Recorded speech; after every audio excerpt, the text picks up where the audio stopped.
The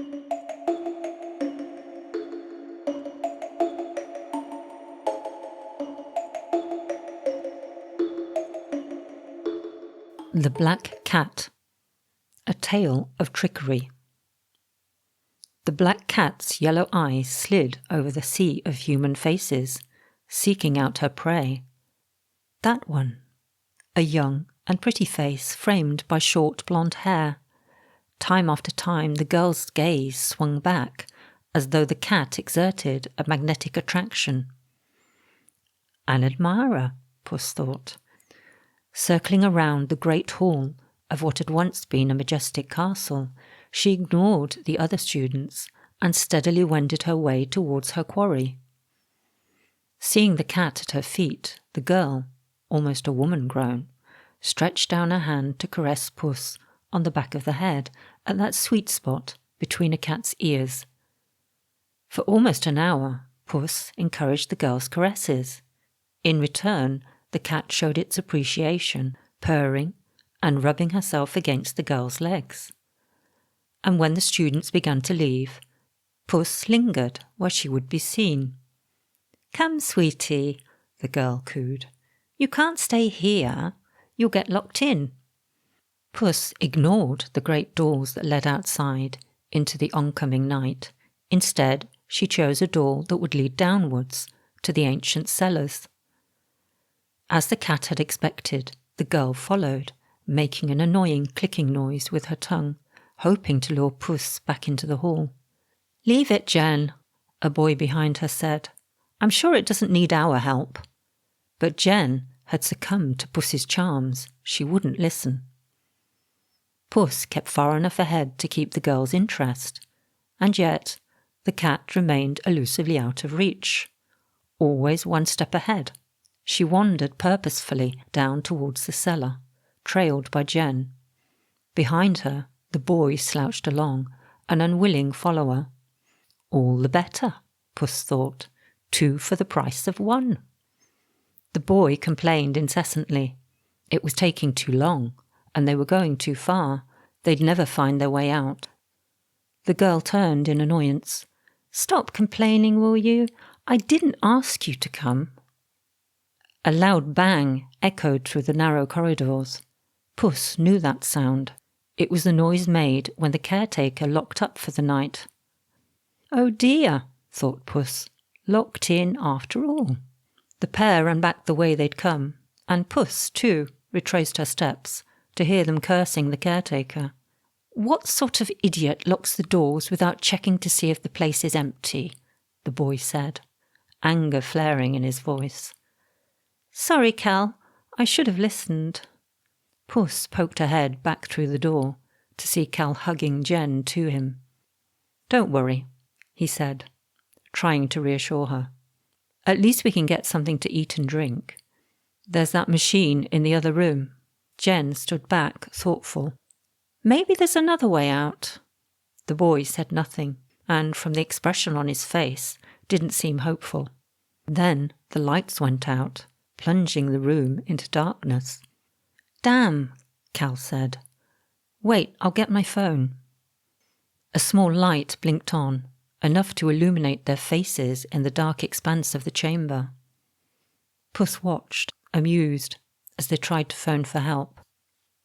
"I don't believe it," Cal said, sounding upset. "There's no signal."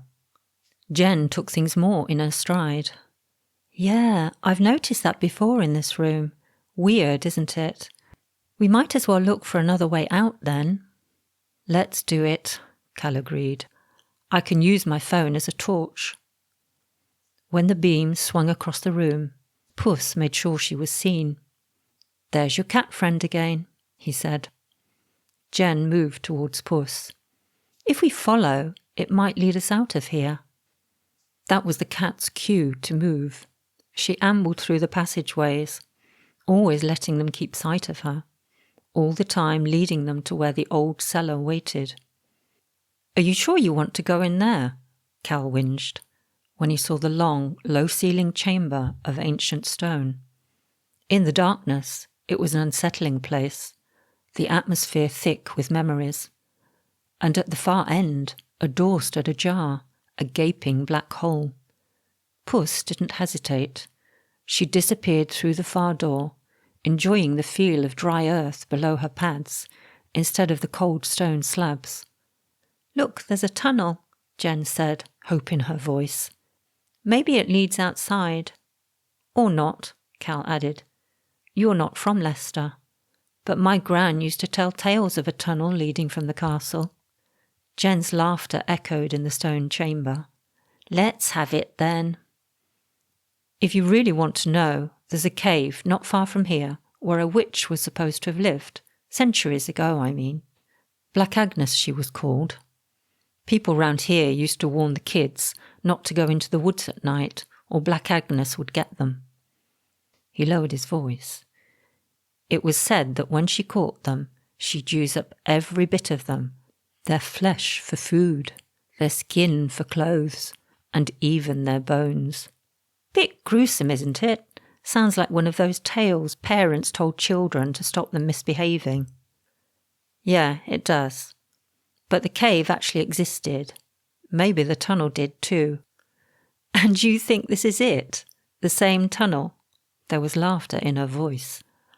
"I'm not saying it is, and I'm not saying it isn't, but it could be." Jen shook her head. "Let's just follow the cat. It must know its way out of here." Inwardly, Puss smiled. She led them deep into the tunnel. Jen and Cal quickened their step to keep up. Ahead of them, in the gloom, a door became visible.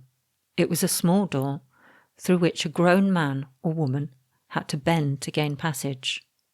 Puss shot into the chamber beyond, feeling a burst of pleasure. Once they'd entered, Puss would magically seal the doorway, imprisoning her prey. That moment, when new victims realised what they'd stepped into, was always priceless. The moment when their shocked faces took in the human skins drying on racks, and the skulls and bones decorating the walls, and when their gaze alighted upon the huge cauldron where fresh meat could be cooked. Jen's voice echoed from the tunnel. "There you go. There's a door, so there must be a way out." Crouching down, she squeezed through the doorway. And the boy followed. "What?" Jen's voice trailed off. Her eyes grew wide as she took in the cave's macabre decoration. She and Cal tried to retreat, but found no way back. Where the doorway had been, only a smooth rock face remained. A delicious smell of fear invaded Puss's nostrils, and then she started to change. She relished the horror in their eyes, as innocent little Puss grew and distorted, becoming a murderous old hag with only one eye. Black Agnes. Black Agnes was also known as Black Anna or Black Annis. It's said that in Leicester, the locals once built their dwellings with only one small window to prevent Black Agnes from reaching in to take their children. She was also rumoured to transform into a black cat.